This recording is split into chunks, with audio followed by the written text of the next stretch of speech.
Greenery આવે ને કોઈ પણ છોડમાં એમાં પછી બળવંતભાઈ કાંઈ ઘટે જ નહીં, સમજી ગયા?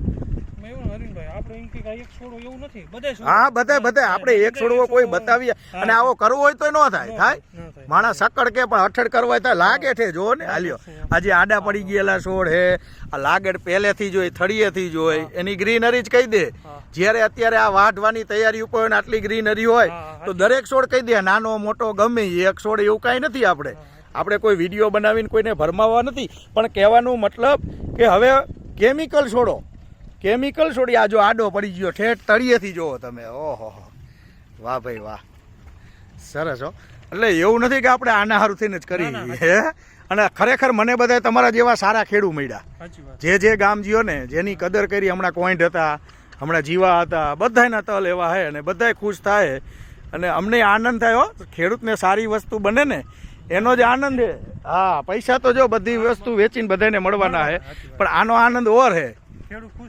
હા, અત્યારે લગીને ખેડૂત રાયડું જ પાડે, કંઈ વર્તું નથી અને આમાં એ ખુશ છે. બરોબર ને?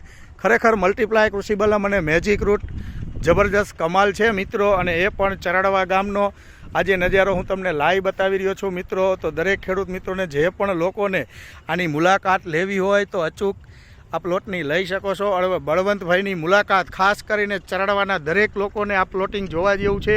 અને જે કોઈ લોકોને પ્રોડક્ટની જરૂર હોય તો બળવંતભાઈનો કોન્ટેક કરે એટલે આ પ્રોડક્ટ તમને આપોઆપ મળી જશે. બળવંતભાઈ મારા દ્વારા મંગાવી આપશે. બરાબર ને બળવંતભાઈ? જે કોઈ વ્યક્તિને જરૂર હોય તમે મદદ કરજો, કારણ કે આપણા બધા ખેડૂત ભાઈઓ છે અને બધાને સારું મળે. બરાબર ને? કંઈ વાંધો નહીં. જય હિન્દ, જય ભારત.